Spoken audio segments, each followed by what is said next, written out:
दोस्तों एक बार फिर से आपका एक और नई वीडियो में बहुत बहुत स्वागत है। तो आज की इस वीडियो में हम ट्रांसलेट करेंगे एक और इंटरेस्टिंग स्टोरी को। तो वीडियो को स्टार्टिंग से लेकर एंड तक जरूर देखिएगा, क्योंकि आज मैं आपको इस स्टोरी को वर्ड टू वर्ड ट्रांसलेट कराने वाला हूँ। इस स्टोरी के ट्रांसलेट करने से आपकी रीडिंग, आपका ट्रांसलेशन और आपका स्पीकिंग तीनों ही में इम्प्रूवमेंट आएगा। इसीलिए ये सीरीज चलाई जा रही है। चलिए वीडियो को शुरू करते हैं। सबसे पहले इसका टाइटल का मतलब समझ लेते हैं। ये जो टाइटल यहाँ पे लिखा हुआ है, दी ऑनेस्ट वुड कटर, अब इसका मतलब होता है ईमानदार लकड़हारा। बच्चों ये जो वर्ड है ऑनेस्ट, इसमें एच साइलेंट है। एच को साइलेंट करके आपको रीड करना है, तो इसको रीड किया जाएगा ऑनेस्ट। आपको लिखकर बता देता हूँ, ये ऑनेस्ट, एच साइलेंट है तो एच को आपको छोड़ के रीड करना है, तो ऑनेस्ट, जिसका मतलब होता है ईमानदार, और वुड कटर का मतलब होता है लकड़हारा। तो पूरा ये जो टाइटल है इसका मतलब हुआ ईमानदार लकड़हारा। ठीक है, ईमानदार लकड़हारे की ये स्टोरी है, काफ़ी ज़्यादा मोटिवेशनल ये स्टोरी है। अब इसको रीड करते हैं। Once there lived a poor would cutter. बच्चों वंस का मतलब होता है एक बार। वंस का मतलब क्या होता है? एक बार। ट्वाइस का मतलब होता है दो बार। ट्वाइस अगर आपको देखने को मिले तो दो बार, और थ्राइस का मतलब होता है तीन बार। मोस्टली जो स्टोरीज होती हैं वो हमारी वंस से या वंस अपॉन अ टाइम से स्टार्ट होती हैं। ठीक है, तो वंस का मतलब होता है एक बार। There lived a poor would cutter, एक गरीब लकड़हारा रहता था। Once there lived a poor would cutter, lived मतलब होता है रहना, पुअर मतलब होता है गरीब, और वुड कटर का मतलब मैंने आपको अभी बता दिया है लकड़हारा। तो एक बार एक लकड़हारा रहता था। आगे पढ़ते हैं। He earn a living by cutting trees in the woods. He earn a living, वह अपनी जीविका चलाता था किससे? बाय कटिंग ट्रीज, पेड़ों को काटकर, इन द वुड्स, जंगल में। यानी कि वह जंगल में पेड़ को काटकर अपने जीवन को यापन करता था। ये इसका मतलब हुआ। ठीक है, अब एक एक का वर्ड का मतलब को ही किसके लिए यूज़ किया जा रहा है? इस वुड कटर के लिए यूज़ किया जा रहा है। बच्चों ही यहाँ पे नाउन है, सॉरी वुड कटर यहाँ पे नाउन है, और ही यहाँ पे प्रोनाउन है। क्या है? प्रोनाउन है, और नाउन के प्लेस पर यूज़ होने वाले वर्ड को प्रोनाउन कहा जाता है। ठीक है, तो अब ही जितनी बार यूज़ होगा ये हमारे वुड कटर के लिए यूज़ होगा। ठीक है, तो ही मतलब वे अर्न अ लिविंग, अर्न मतलब कि कमाता था, लिविंग मतलब होता है जीवन यापन करना।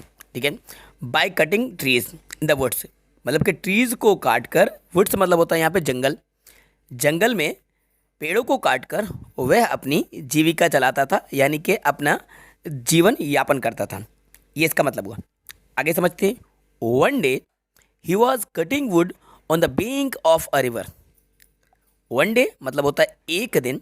ही वॉज कटिंग वुड, वह लकड़ी काट रहा था। कहाँ पर? On the bank of a river, नदी के किनारे पर। On the bank of the river, तो बैंक का मतलब होता है बच्चों किनारा। मैं लिखकर इसलिए आपको बता रहा हूँ, जिससे कि लिखने से ये बात आपको ज़्यादा अच्छे तरीके से समझ में आता है वर्ड मीनिंग। तो बैंक मतलब होता है किनारा, ऑफ अ रिवर, रिवर का मतलब आप सभी को पता है नदी, तो बैंक ऑफ अ रिवर का मतलब होता है एक नदी का किनारा। तो एक दिन वह एक नदी के किनारे पर पेड़ काट रहा था, यानी कि लकड़ी काट रहा था। ये इसका मतलब हुआ। His ex fell down into the river. His ex, उसकी कुल्हाड़ी। बच्चों एक्स का मतलब होता है कुल्हाड़ी, फेल मतलब होता है गिरना। फेल का मतलब क्या होता है? गिरना, जो कि फॉल की सेकंड फॉर्म है। फॉल फर्स्ट फॉर्म होती है, फॉल मतलब गिरना होता है, और इसकी सेकंड फॉर्म होती है fail, down. His ex fell down into the river, उसकी कुल्हाड़ी नदी में गिर गई। क्या मतलब निकला? His ex fell down into the river, उसकी कुल्हाड़ी नदी में गिर गई। फेल डाउन मतलब नीचे गिर गई, किस में गिर गई? इनटू द रिवर मतलब कि नदी में गिर गई। ठीक है, द रिवर वॉज डीप, नदी गहरी थी। डीप का मतलब होता है गहरा। बच्चों डीप का मतलब क्या होता है? गहरा। द रिवर वॉज डीप, तो वो जो नदी थी वो नदी कैसी थी? गहरी थी। आगे बढ़ते हैं। He could not take his axe out or else he would drown. He could not, could में बच्चों डी से पहले एल है तो एल साइलेंट है, इसको कुड पढ़ा जाएगा। क्या पढ़ा जाएगा? Could. He could not take his axe out, वह अपनी कुल्हाड़ी को बाहर नहीं निकाल सका। He could not take his axe out, वह अपनी कुल्हाड़ी को बाहर नहीं निकाल सका। और एल्स ही वुड ड्रॉन, चूंकि वह डूब जाता। ड्रॉन मतलब होता है डूब जाना। यानी कि वे कुल्हाड़ी निकालने की कोशिश करता तो नदी इतनी गहरी थी कि उसमें वे डूब सकता था, यानी कि वे डूब जाता, इसलिए वह अपनी कुल्हाड़ी को बाहर नहीं निकाल सका। अब आगे क्या होता है, he sat on the bank and began to weep. He sat on the bank, वह किनारे पर बैठ गया, एंड बिगैन टू वीप, और रोने लगा। क्या मतलब हुआ, वह किनारे पर बैठ गए। सेट सिट की सेकंड फॉर्म है बच्चों, सिट मतलब होता है बैठना और सेट मतलब बैठा। ही सेट ऑन द बैंक, वह किनारे पर बैठ गया, बैंक का मतलब मैंने आपको भी बताया किनारा है यहाँ पे, वह किनारे पर बैठ गया, एंड बिगैन टू वीप, और रोने लगा। ठीक है। Mercury the god of water appeared. Mercury यहाँ पे जो वर्ड यूज़ किया जा रहा है तो ये वाटर के गॉड के लिए यूज़ किया जा रहा है, बुध, जिसको गॉड ऑफ वाटर कहा जाता है। ठीक है। So Mercury the god of water appeared, तो जो पानी के देवता है वो क्या हुए, प्रकट हुए। अपीयर्ड मतलब होता है बच्चों प्रकट होना, तो जो पानी के देवता है वो क्या हुए, प्रकट हुए। ही आज the reason for his weeping. He आज द रीज़न फॉर वीपिंग, उन्होंने उसके रोने का रीज़न पूछा। ही आज मतलब पूछा, द रीज़न मतलब कारण पूछा, फॉर हिज वीपिंग यानी कि उसके रोने का कारण उस पानी के देवता ने इस लकड़हारे से पूछा। ठीक है। The would cutter told the god the whole story, तो लकड़हारे ने गॉड को पूरी कहानी सुना दी। The would cutter told the god the whole story. Whole story मतलब कि संपूर्ण कहानी जो थी, पूरी कहानी उन्होंने उस लकड़हारे ने गॉड को बता दी। ठीक है। आगे समझते हैं। Mercury dipped into the water and brought a golden eggs. तो अब ये जो पानी के देवता थे मर्करी, डिप्ड मतलब होता है डुबकी लगाना, डिप्ड इनटू द वाटर, पानी में डुबकी लगाई, and brought a golden eggs, और सोने की कुल्हाड़ी लेकर आए। ब्रोड ब्रिंग की सेकंड फॉर्म है, ब्रिंग मतलब लाना होता है, और ये ब्रिंग की सेकंड फॉर्म क्या होती है, ब्रॉड। तो जो मरकुरी थे उन्होंने पानी में डुबकी लगाई, एम्ब्रोड अ गोल्डन एक्स, और वो गोल्डन एक्स को लेकर आ गए, यानी कि सोने की कुल्हाड़ी लेकर आ गए। The would cutter refuse to take it. लकड़हारे ने इसे लेने से इनकार कर दिया। रिफ्यूज मतलब इनकार कर दिया, मना कर दिया। The the would cutter refuse to take it. Take मतलब होता है लेना, तो वो जो लकड़हारा था उस लकड़हारे ने इस गोल्डन एक्स को लेने से इनकार कर दिया। Mercury dipped again and brought a shining silver x.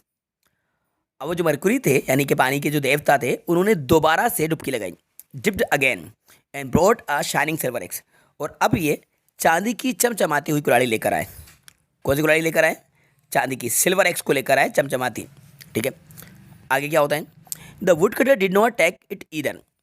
Would cutter ने इनमें से किसी को भी नहीं लिया, ना तो उसने गोल्डन एक्स ली और ना ही सिल्वर एक्स ली। डिड नॉट टेक, तो वुड कटर ने इसमें से इधर यानी कि किसी को भी नहीं लिया। Okay. Then he brought an iron axe, तब वे एक लोहे की कुल्हाड़ी लेकर आए। ब्रोड एन आयरन एक्स, अब कौन सी कुल्हाड़ी लेकर आए, तीसरी बार लोहे की कुल्हाड़ी लेकर आए, iron axe. The would cutter took it gladly, लकड़हारे ने इसे प्रसन्नता से ले लिया। टेक की सेकंड फॉर्म होती है टुक। इट ग्लेडली मतलब होता है खुशी से, प्रसन्नता से। तो लकड़हारे ने जो लोहे की कुल्हाड़ी थी उसको बड़ी खुशी के साथ ले लिया। Mercury was much placed with the wood cutters honesty. तो अब वो जो मर्कुरी थे पानी के देवता, वो इस लकड़हारे की ईमानदारी से बहुत ही ज़्यादा इम्प्रेस हो गए, प्रसन्न हो गए। Much placed with the wood cutters honesty. Would cutters honesty मतलब के लकड़हारे की ईमानदारी से वो प्रसन्न हो गए।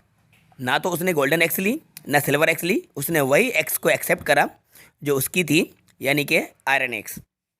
देयरफॉर, इसलिए बच्चों देयरफॉर का मतलब होता है इसलिए, he rewarded the would cutter with golden and silver axe. तो उन्होंने क्या करा, इस लकड़हारे को रिवार्ड दिया, यानी कि इसको इनाम दिया गोल्डन एक्स और सिल्वर एक्स से।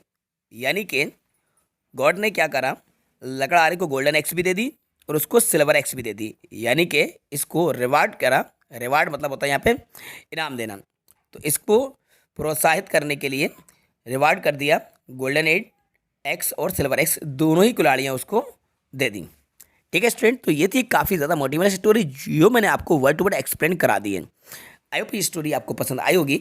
तो इस वीडियो को लाइक ज़रूर कीजिएगा, अपने सभी फ्रेंड्स के साथ ज़्यादा शेयर भी कीजिएगा, और यदि चैनल पर नया है तो चैनल को सब्सक्राइब भी कर लीजिएगा। Thanks for watching.